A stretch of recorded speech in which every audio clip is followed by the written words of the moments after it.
기도했으면 좋겠습니다. 우리 앞뒤에 계신 분과 주님의 사랑으로 사랑합니다 이렇게 고백하겠습니다. 주님의 사랑으로 사랑합니다. 감사합니다. 네, 오늘은 저희 교회에서 매월 셋째 주가 되면 미얀마 선교회를 처음에 교회를 설립하고 작년에 이제 12월에 하면서 고민을 많이 했습니다. 교회가 어떻게 살아가야 될까? 그것은 나눠야 되는 삶이고 선교를 해야 되니까 기아대책과 같이 이제 충북 본부장 되시는 목사님과 고민 말씀을 나누다가 이렇게 저희가 한번 오셨었어요. 저희 12월 달에 오시고 나서 그런 이런저런 얘기를 하고 그다음에 함께 나누는 삶을 살았으면 좋겠다라고 해서 저희가 이제 한 아이를 결혼하고 혼을 합니다. 그래서 그 미얀마에 대한 제가 이제 2019년도인가요? 제가 미얀마 선교를 또 다녔었어요. 그래서 선교사님하고 같이 연락을 하고 있는데 우리가 함께 나눌 수 있고 도울 수 있고 함께 하나님 이 땅 가운데 하나님의 나라를 살아갈 수 있는 방법이 뭘까를 고민하는 끝에 함께 도우면서 선교하며 나가는 것이 우리 삶이지 않나 생각했습니다. 그러면서 과연 그들에게 우리가 줄 수 있는 게 뭘까? 우리가 물질을 줄 수 있을까? 아니면 다른 걸 줄 수 있는 게 없어요. 그래서 주님의 은혜를 나눴으면 좋겠다. 그래서 사실은 오늘 말씀의 제목도 주님의 은혜라고 고백하면서 이렇게 하나님 우리에게 주신 은혜를 함께 나누는 그런 시간이 되고자 합니다. 미국의 개혁주의 신학자인 마이클 호튼이라는 교수님께서 이렇게 얘기한 적이 있습니다. 그리스도가 없는 기독교를 경계해야 된다. 아니 기독교가 그리스도가 기독교인데 어떻게 그리스도가 없는 기독교를 경계해야 되냐? 라고 이렇게 얘기한 거예요. 그래서 어떤 얘기인가 보니까 지금의 미국 교회가 그리스도가 실종되었다라고 강력하게 비판하고 있어요. 그러면서 이 교수님은 기독교의 핵심인 복음을 잃어서는 안 되는데 교회 안에 복음이 점점 사라졌다는 거예요. 그러면서 이렇게 얘기합니다. 그리스도는 우리를 잘 살게 만드는 코치가 아닙니다. 예수 없이 더 잘 사는 사람도 많습니다. 교회는 더 이상 우리의 삶을 윤택하게 만드는 방법이 아니라 기독교의 핵심은 복음을 선포해야 합니다. 라고 얘기했더라고요. 저기까지 미국 교회들이 그랬잖아요. 사실 그런데 우리나라 교회도 만만치 않아요. 네, 계속해서 복음이 사라지고 어떻게 하면 잘 살까? 어떻게 하면 부자가 될까? 어떻게 하면 건강한 삶을 영위할까? 이거에 늘 고민하면서 살아가는 것이 우리의 모습이지 않나 반성해 봅니다. 또한 복음은요, 하나님이 우리를 그리스도를 통해서 자신과 화해시키셨다는 소식이에요. 기쁨의 소식이잖아요. 네, 복음이라는 것이 굿뉴스잖아요. 그 좋은 소식이 뭔가? 바로 하나님께서 우리를 구원하시기 위해서 예수님을 보내셨고 그분을 통해서 우리가 구원받았다는 이 소식이 가장 좋은 복음의 소식이에요. 그래서 이것에 우리는 집중을 해야 된다는 겁니다. 구원의 기쁜 소식인 하나님의 복음은 성공과 행복 그리고 인생의 그 어떤 가치와 비교할 수 있는 놀라운 축복이자 은혜입니다. 오늘도 그 복을 받은 우리가 기쁨으로 하나님께 예배하는 삶이 되었으면 좋겠고 더 나아가서 그 복을요, 그 아름다운 소식을 다른 사람에게 전하는 그런 더 귀한 삶이 되었으면 하겠습니다. 자, 그렇다면 오늘 살아가는 우리가 미얀마 선교주의를 맞이해서 주님의 은혜의 복음, 은혜의 해를 어떻게 누릴 것인가 를 한번 생각해 보았으면 좋겠습니다. 오늘 말씀에 보면 기름 부음 받은 자에 대한 이야기가 나와요. 그 기름 부음 받은 자가 와서 무엇을 하냐면 바로 아름다운 소식을 전파하고 더 나아가서 모든 슬픈 자를 위로하시는 그때가 있다. 그것이 바로 주님의 은혜해다 라고 얘기를 합니다. 자, 그런 의미에서 정말 주님의 은혜의 첫 번째가 이루어질 것이 무엇이냐라고 하면 바로 첫 번째는 바로 아름다운 소식이 전파된다는 사실입니다. 여러분은 1절에 보면 이렇게 말씀하죠. 주 여호와의 영이 내게 내리셨으니 이는 여호와께서 내게 기름을 부으사 가난한 자에게 아름다운 소식을 전하게 하려 하심이라. 나를 보내사 마음이 상한 자를 고치며 포로된 자에게 자유를, 갇힌 자에게 노임을 선포하며. 아멘. 이렇게 말씀. 이제 약간 딱딱할 수 있는데요. 자, 오늘 본문 말씀이 기록된 이사야서를 한번 살펴볼게요. 이사야서는 흔히 성경의 요약본이라고 얘기를 합니다. 왜냐하면 이런 거예요. 성경의 구성을 보면 구약이 몇 권이죠? 39권. 신약이 27권이에요. 그런데 이사야서도 보면 이사야서가 크게는 세 부분으로 나누고 작게는 두 부분 나누면 1장부터 39장까지가 제1 이사야라고 합니다. 그리고 마지막 40장부터 66장까지 제2 이사야. 그러니까 39장, 그 다음에 27장으로 구성되어 있어요. 물론 후대 학자들은요 제2 이사야를 또 반으로 나눴어요. 그래서 40장부터 55장을 제2 이사야, 그리고 56장부터 66장을 제3 이사야라고 이렇게 나눴습니다. 그렇게 나눈 이유가 있어요. 자, 이유가 뭐냐면 제1 이사야 1장부터 39장은 주전 8세기 예루살렘을 중심으로 사역했던 이사야 선지자의 하나님의 심판에 관한 내용이 주예요. 너희들 이렇게 회개하지 않으면 하나님께서 심판하신다 라는 거죠. 자, 그런데 제2 이사야서는 바벨론 포로된 상황에서 희망을 이야기합니다. 그러니까 이미 포로로 끌려간 거예요. 네, 같은 동시대가 아니잖아요. 멸망 전과 이미 포로된 삶을 살아가는 게 제2 이사야. 제3 이사야는 바벨론 포로 기현과 그 이유에 대한 내용들이 담겨 있어요. 그러니까 내용으로 구분하면 이 세 부분으로 되어 있습니다. 연도가 있잖아요. 그래서 학자들은 한 사람 이사야가 쓴 것이 아니고 이 후대의 이사야라는 이름을 빌려서 이렇게 쓴 글이다라고 이야기도 합니다. 자, 어찌됐건 내용상으로 이사야서는 1장부터 39장은 회개에 대한, 회개하고 하나님께 다시 돌아와라 이런 내용이고요. 그 다음에 이 이사야 두 번째 부분이었던 40장부터 66장은 우리를 구원하실 메시아에 대한 초점을 맞추고 있어요. 그러니까 이것이 성경의 내용과 같잖아요. 구약과 신약의 내용과 같아서 성경의 유학본이다라고 이야기를 한다는 거죠. 자, 그런 의미에서 볼 때 오늘 본문 말씀은 제3 이사야에 속합니다. 56장부터 66장 사이에 들어가 있잖아요. 자, 즉 다시 말하면 포로 귀환 이후에 종말에 대한 소망의 말씀을 선포하고 있는 게 있습니다. 자, 그것이 바로 기름 부음 받은 자가 선포해야 될 아름다운 소식이기도 합니다. 자, 그렇다면 아름다운 소식이 뭘까요? 첫 번째 아름다운 소식. 그것은 상한 마음을 싸매주신다는 소식이에요. 네. 마음이 무엇입니까? 여러분들 마음은요, 사람의 지식, 감정, 의지 이런 것들이 활동하는 정신적으로 이루어진 것을 말합니다. 우리가 마음이 있잖아요. 성경에서는 마음을 되게 중요시해요. 그래서 하나님이 역사하시는 곳이자 인간의 내면 세계와 이거의 중심이며 윤리적인 의미로 자주 사용돼요. 자, 특히 히브리인들은요, 정신과 육체를 구별하지 않았어요. 그래서 마음을 어떻게 했냐면 인간의 가장 내부에 있는 것으로 의지나 감정뿐 아니라 지적 능력이나 육체적인 능력이 원천이다. 네, 말이 어렵잖아요. 다시 쉽게 얘기하면 이거예요. 오늘날은 생각을 뭘로 하세요? 어디로 하죠? 네. 초등학교 3학년짜리가 맞췄어요. 뇌로 합니다. 혹시 손으로 하시는 분 계세요? 나는 생각을 손으로 해. 이런 분 없잖아요. 뇌로 해요. 그런데 이 고대 사람들, 특히 히브리 사람들 어떻게 마음으로 생각했다. 네. 그러니까 마음이 되게 중요하잖아요. 생명의 근원이 어디입니까? 마음이에요. 마음 먹게 달렸죠. 왜요? 여기가 정말 중요하거든요. 어떠한 상황을 만나든지 마음 먹게 달린 거예요. 자, 이런 마음이 상했다는 것은요, 어떤 의미냐면 우리 그릇 있잖아요. 그릇을 이렇게 던져갖고 산산조각 내는 거 있죠. 이렇게 깨진 거예요. 그러니까 나 마음이 상했어요. 이거는 그냥 조금 상처받아서 이게 아니고 완전히 산산조각 그냥 딱 깨져버린 상태가 마음이 상한 거예요. 자, 여러분, 그때 그 상한 마음 누가 싸매줄 수 있겠습니까? 우리 가족이 싸매줄 수 있겠죠. 어느 정도는 가능해요. 그러나 안 돼요. 네, 친구가 막 힘들 때 친구를 찾기도 해요. 그럼 될까요? 안 돼요.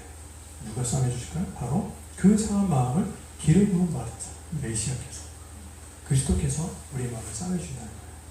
이것을 오늘날 얘기하는 경제적인 것으로 인해서 마음이 상할 수 있습니다. 그렇죠. 그리고 또 관계적인 것에서 마음이 상할 수 있어요. 누구 때문에 상처받고, 다른 일 때문에 상처받고, 직장에서나 가정에서나 어디서 살아가면 인생을 살다 보면 상처예요. 그런데 이것을 누가 싸매줄 거냐? 없습니다. 없어요. 그런데 우리 깨지고 이 상처받은 마음을 다른 것으로 치유되지 않는데 오직 예수님께서 우리의 마음을 만져주신다. 주님께서 우리의 마음을 만져주신 거예요.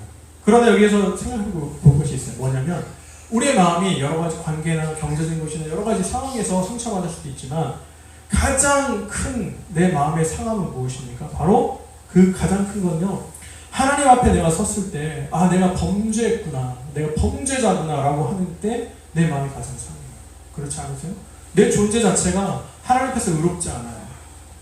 내 존재가 하나님 앞에서 의인이 아니에요. 나는 죄인입니다.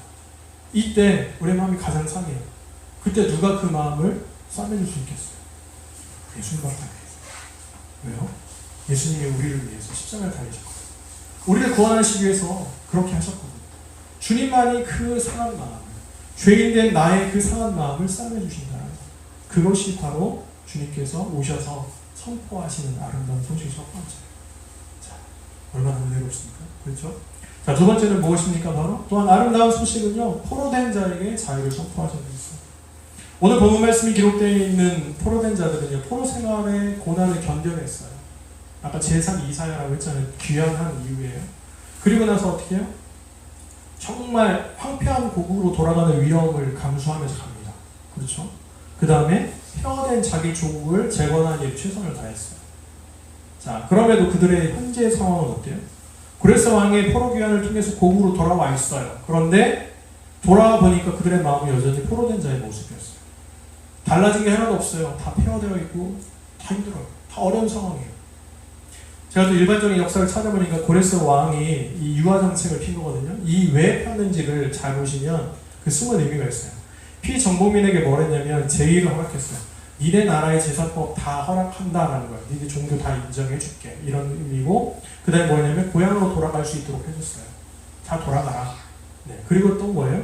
성전을 지을 수 있도록 후원도 해줘요. 네. 가져가서 져라.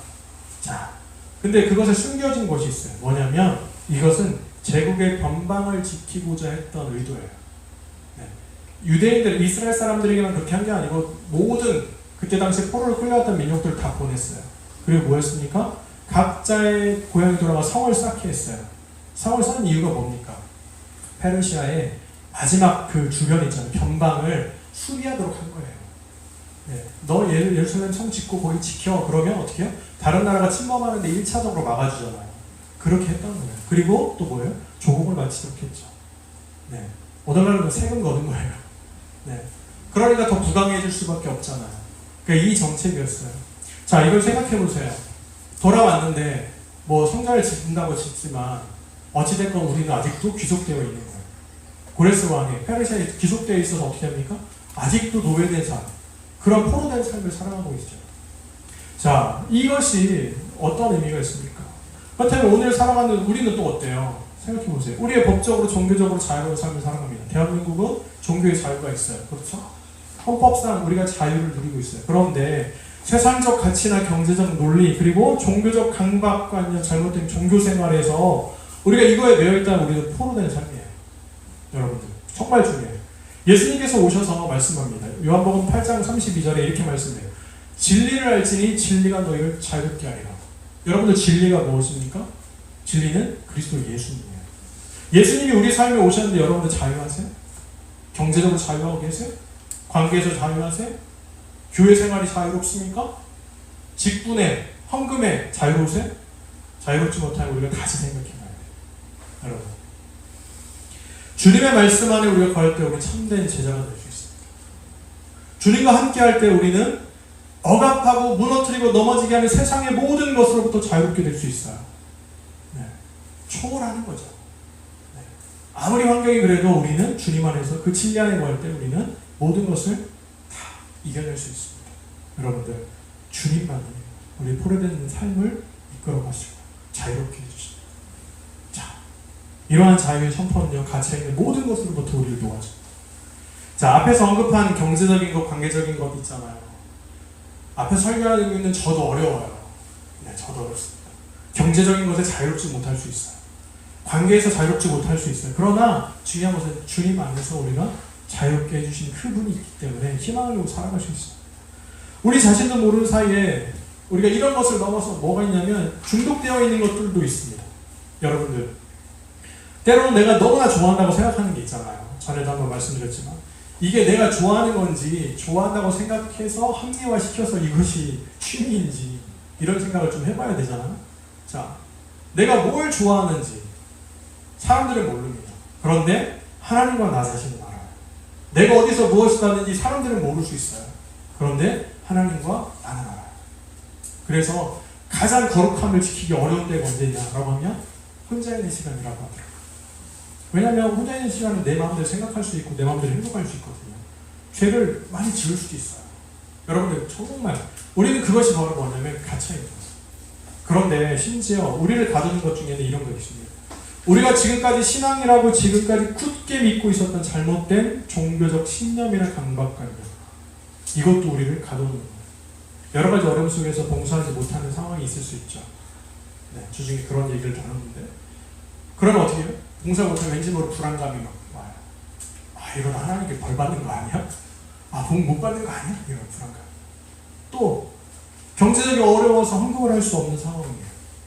근데 왠지 모르게 내가 직분자라서, 아니면 내가 그래도 신앙생활하는 경력이 있는데 막 불안한 마음, 두려운 마음이 막 있어요. 더 나아가서 교회 예배당을 건축해요. 그리고 큰 빚을 냅니다. 그리고 어떻게 합니까? 그것을 갚기 위해서 성도들에게 헌신을 강요해요. 그것이 마치 어떻게 해요? 큰 신앙인 거죠. 포장해요. 얼마를 건축 헌금을 하면 정말 위대한 신앙이에요. 물론 그게 신앙일 수도 있어요. 그러나 제가 보는 견지는 그런 행태가 우리를 가두고 있다는 거예요. 여러분, 주님은 우리를 그 모든 것으로부터 자유롭게 하셨습니다. 네. 주님은 그 모든 것으로부터 우리를 놓아주셨어요. 우리가 그것에 갇혀있으니까 놓아주신 거예요. 그런데 우리는 아직도 자꾸 가둬요. 여러분, 신앙은 하나님과의 단절되었던 관계를 예수 그리스도를 통해서 회복하는 것이에요. 또한 더 나아가면 하나님의 말씀을 우리의 삶 속에서 실천하는 거예요. 말씀을 실천하지 못하며 가슴 아파해야 되는데, 내가 그걸 못하니까, 그 행사에 참여하지 못하니까 가슴 아파하고, 교회에서 하는 뭔가에 못 가니까 막 그렇고, 헌금을 조금 하니까 이것이 있어요. 그것이 아니라는 거예요. 제가 생각할 땐 그래요. 봉사의 횟수나 헌금의 액수나, 그리고 예배당을 짓는데 얼마나 헌신했는가, 이런 것들은 결코 신앙의 척도가 될 수 없습니다. 주님께서 자유롭게 하셨어요. 은혜 주셨잖아요. 사랑하는 여러분, 주님은 오늘도 세상으로부터 상처받고 포로되고 갇혀있는 우리에게 아름다운 소식의 말씀을 전하십니다. 우리의 상한 마음을 싸매주세요. 내가 여러 가지로 상해 있잖아요. 그 마음을 싸매주세요. 그리고 포로된 것으로부터, 그리고 갇혀있는 모든 것으로부터 우리를 자유롭게 하십니다. 진리가 우리를 자유롭게 하셨어요. 그러므로 우리에게 아름다운 소식을 선포하신 주님을 바라보면서 우리도 그 아름다운 소식을 믿지 않는 영혼들에게 선포하는 그리스도인의 삶을 살아야 합니다. 이것이 바로 오늘날 우리에게 말씀하시는, 하나님께서 원하시는 그런 삶의 모습인 줄 믿습니다. 자, 그 다음 두 번째 주님의 은혜에 무엇이 선포되어집니까? 바로 모든 슬픈 자가 위로를 받게 된다라는 거예요.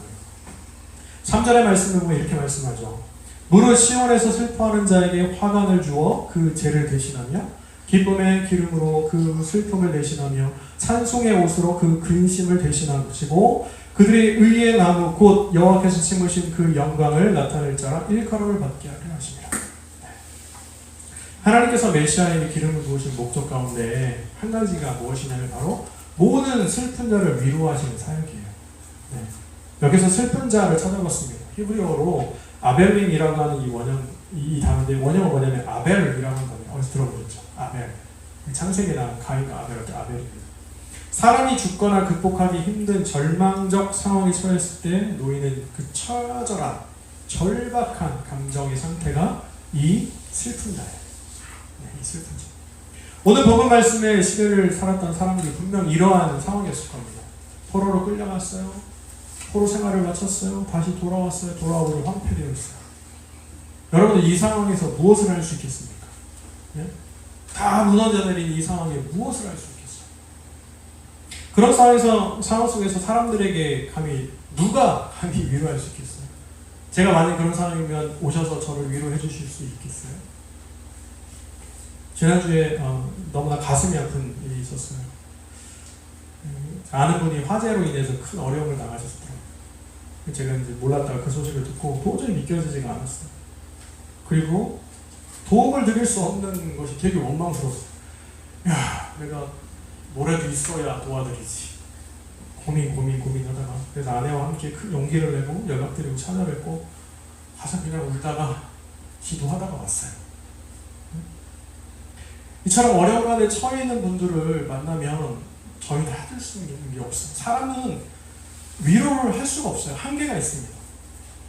우리는 그저 조금이나마 그냥 같은 마음을 품을 수는 있겠지만 그것이 얼마나 회복시켜 주는지는 알죠. 그러나 주님은 어려운 가운데 처한 모든 자들이 큰 위로를 주십니다. 그리고 죄를 대신하여서 머리에 화관을 씌우시며 회복할 수 있는 용기를 주십니다. 더 나아가 주님은요, 이러한 인생의 어려움뿐 아니라 죄로 고통받고 슬퍼하는 자들, 사망을 극복하지 못해 슬퍼하는 자들에게까지도, 사회로부터 격리되어서 인격적인 대우를 받지 못하는 사람들에게까지도, 그분들에게도 마음을 쌓아주시고 위로해주세요. 여러분 이게 중요합니다. 우리는 할 수 없지만 주님이 하셨어요. 잘 생각해 보세요. 주님께서 우리의 마음을 만지셨을 때 우리의 삶에 어떤 변화가 일어나는지 어떻게 변합니까? 주님의 위로를 경험한 자는 주님께서 만지심을 경험한 자들에게는 어때요? 마음에 조그만 변화가 일어나기 시작해요. 그게 무엇이죠? 기쁨이 생겨요. 상황은 절망적이잖아요. 포로에서 돌아왔더니 절망적이에요. 다 무너져 내렸어요. 그런데 어떻게 해요? 주님께서 위로의 말씀을 선포하셨어요. 싸매주셨어요. 그랬더니 어떻게 해요? 희망이 생기기 시작해요. 기쁨이 생겨나기 시작했어요. 비록 현재의 상황을 볼 때 달라진 것은 하나도 없어요. 그리고 해결된 것이 하나도 없어요. 그런데 주님의 위로로 인해서 기쁨이 생겨나기 시작합니다. 지금 당장 무너져 내린 성전이 재건하지 못할 수도 있습니다. 능력이 안 되니까. 그들의 마음에는 선포는 위로의 말씀이 있기 때문에 이제는 상황을 보지 않고 본질을 보고 이렇게 조금씩 변화됩니다. 다시 말하면 주님의 위로의 말씀은요, 그것으로 인해서 애통하는 마음이 이제는 기쁜 마음으로 변화된다는 거예요. 두려워하는 마음이 이제 용감하게 하나님을 찬송하는 마음으로 바뀐다라는 데 있어요. 여러분들 이것이 정말 중요합니다. 구약에서 기름 붓는 그 행위가 있잖아요. 기름을 따라 붓는 행위. 기름을 언제 부었냐면 때로는 화장품처럼 붓습니다. 이렇게 멋을 내립니다. 이렇게 시장할 때. 그래서 예수님께서도 금식할 때 뭐라고 하시죠? 표시내지 말라고 그러시잖아요. 막 나 금식해 뭐 이런 거 하지 말라고. 그때 어떻게 합니까? 기름을 바르고 이렇게 하라고. 때로는 통증을 진정시키는 의약품처럼 사용됐어요. 네. 상처난데 포도주를 붓고 기름을 바르고 이렇게 하죠. 네. 더 나아가 이런 의미들죠. 의식적인 거. 제사장, 선지자, 왕을 세울 때 기름을 머리에 붓습니다. 그런데 여기에서는 아마도 의약품과 같이 말씀하신 것 같아요. 정말 깊은 슬픔을 빠져있는 자들에게 그 마음을 걷어주시고 기쁨의 기름을 발라주십니다. 네. 여기서는 우리가 개역 개정판에서는 슬픔을 기쁨으로 기름을 이렇게 얘기하지만 제가 찾아보니까 기쁨의 기름을 발라주신다라고 세번역 성경에 되어 있더라고요. 여러분 이것이 참 중요해요. 다시 말할 수 없는 회복의 기쁨을 의미하는 거예요. 그런데 이 기쁨은 언제 누릴 수 있느냐? 요한복음 15장에 보면 포도나무 비유가 있습니다. 주님께서 뭐라고 하십니까? 5절에 보면 이렇게 말씀해요. 나는 포도나무여 너희는 가지라. 그가 내 안에 내가 그 안에 거하면 사람이 열매를 많이 맺나니 나를 따라서 너희가 아무것도 할 수 없습니다. 그렇게 말씀하시고 11절에 뭐라고 하시는지 아세요? 내가 이것을 너희에게 이름은 내가 너희에게 이런 얘기를 왜 하냐면 이런 거예요. 내 기쁨이 너희 안에 있어 너희 기쁨을 충만하게 하려 합니다. 주님께서 우리를 위로하시고 우리와 함께 하시고 용기를 북돋아주시고 새 생명을 주시니까 우리 안에 주님의 기쁨이 들어와서 충만하게 됩니다. 상황은 달라지지 않아요. 여러분들 단편적인 예를 이런 거 있잖아요. 구원받으셨을 때 예수님을 믿게 됐을 때 생각해보세요. 상황이 달라지던가요? 집이 갑자기 확 부자가 되던가요? 내 키가 막 확 커지고 얼굴 잘생겨지고 그럼 아마도 예수님 안 믿는 사람은 세상에 없을 겁니다. 그래서 상황 달라진 게 하나도 없어요. 그러나 달라진 건 딱 하나 있어요. 뭐예요? 내 마음에 예수님을 하나님을 믿게 된 구원의 기쁨으로 내 마음이 가득 차니까 세상이 달라져서 저 이 얘기할 때는 좀 창피하긴 한데 제 중학교 때 예수님을 딱 영접하고 나서 어떤 변화가 있었냐면 초등학교 6학년을 같은 가로수 길을 걸었어요.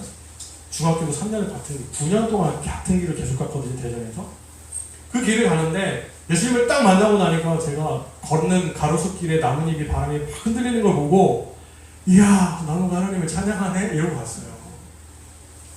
참 유치하죠. 그런데 내 마음이 달라지더라는 거예요. 주님께서 기쁨을 주시니까 내 마음에 기쁨이 충만하게 됩니다. 그런 의미에서 우리도 주님 안에 온전히 거함으로 주님 주시는 위로를 통해 날마다 기쁨의 삶을 살아가야 됩니다. 더 나아가서 주님은요 괴로운 마음 가운데 찬송으로 가득 차게 하십니다. 여기에서 그 근심이라고 번역한 루아우케하라고 하는 이 단어는 문자적으로 번역하면 어둠컴컴한 심령이에요.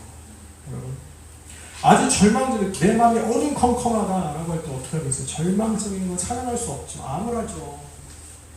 현재 예루살렘에 거하는 사람들은 그 절망 가운데 빠져 있습니다. 절대로 찬양할 수가 없어요. 마찬가지로 오늘 사랑하는 우리도 한번 생각해보세요. 인생의 항해를 하다 보면 여러 가지 풍랑을 만날 때가 있습니다. 그러한 인생의 절박한 상황, 찬송할 수 없는 상황 마주할 때 누구를 의지해야 할까? 바로 예수님. 우리가 의지할 건 예수님밖에 없어요. 목회자도 아니에요. 예수님이에요. 하나님이에요. 하나님의 말씀을 붙잡고 나가는 거예요. 그럴 때만이 우리는 주님으로부터 위로를 얻어요. 그리고 기쁨 가운데 하나님을 찬송할 수 있게 됩니다. 결국 주님의 은혜는 언제일까요? 저는 오늘 본문 말씀에 등장한 사람들에게는 기름 부음 받은 자가 그 위로를, 아름다운 소식을 선포하고 슬픈 자에게 위로를 선포했을 때가 은혜의 해라고 생각합니다. 그렇다면 우리는요? 언제예요? 그런 의미에서 보면 지금이에요. 지금. 하나님의 은혜가, 하나님께서 우리를 함께 하시고 주님의 복음을 듣고 말씀을 통해서 우리의 삶이, 우리를 사랑하신 하나님의 마음이 선포되어지는 그때가 바로 주님의 은혜예요. 그러니까 주님의 은혜의 해는 매일매일 삶입니다. 내가 주님과 함께 동행하는 때가 주님의 은혜예요. 여러분, 주님의 은혜를 맞이했습니다.